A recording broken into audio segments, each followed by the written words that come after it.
स्वयं देवराज इंद्र के पुत्र अर्जुन को स्वर्ग की अप्सरा ने एक ऐसा श्राप दिया जिसने महाभारत युद्ध की दिशा ही बदल दी।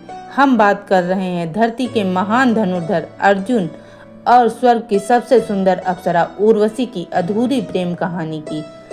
जब पांडव अपना सब कुछ हार कर 12 वर्षों के लिए वनवास गए तब उन्हें एक वर्ष अज्ञातवास का भी झेलना था।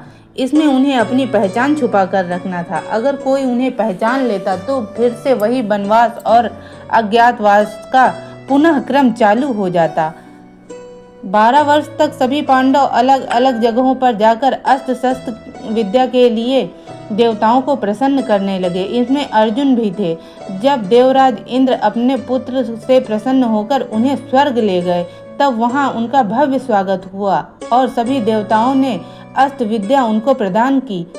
पर स्वर्ग की सबसे सुंदर अप्सरा उर्वशी उनके साहस और तेज को देखकर इतना प्रभावित हुई कि वह उनसे प्रेम कर बैठी और एक रात अर्जुन के समीप गई और अर्जुन से कहने लगी कि मैं तुम्हारे यौवन और साहस को देखकर तुमसे इतना ज़्यादा प्रभावित हुई कि तुमसे प्रेम कर बैठी और तुम्हारे साथ कुछ समय व्यतीत करना चाहती हूँ। स्वर्ग में यह सब होना स्वाभाविक था, लेकिन अर्जुन ने उनसे विनम्र निवेदन किया कि हे माता, आप हमारे पूर्वज पुरुरवा की पत्नी हो, इस कारण आप हमारी माता के समान हो और मैं आपसे वैसा प्रेम नहीं कर सकता जैसा आप मुझसे चाहती हैं।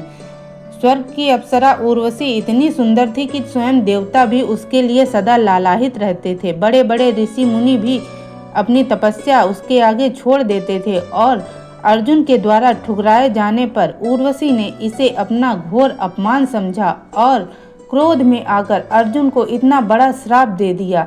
कहा कि जिस पुरुषत्व पे तुम्हें इतना घमंड है वह क्षीण हो जाएगा और तुम नपुंसक हो जाओगे।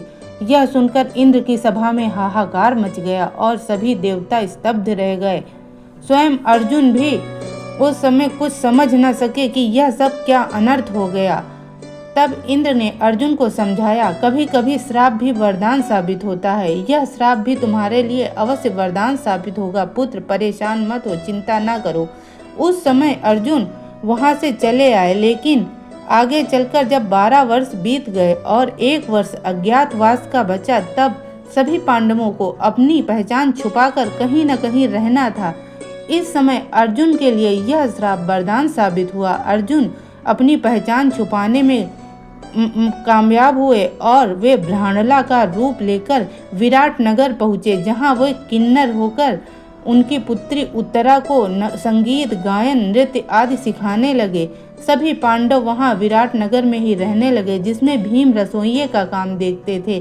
पांचाली शैलेंद्री बन गई और नकुल सहदेव घोड़ों की देखरेख करने लगे।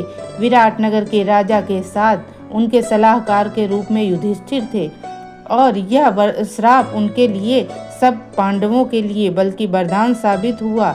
1 साल का अज्ञातवास पूर्ण हुआ और फिर शुरू हुआ महाभारत का युद्ध, जिसमें अर्जुन और पांडव सब लोग कौरवों को हराकर विजयी हुए और एक नए इतिहास की स्थापना हुई। इसके बाद उर्वशी और अर्जुन फिर कभी नहीं मिले। यह उनकी अधूरी प्रेम कहानी थी। दोस्तों, अगर आपको यह कहानी अच्छी लगी हो तो प्लीज़ आप हमारे चैनल को लाइक करें, शेयर करें, कमेंट करें।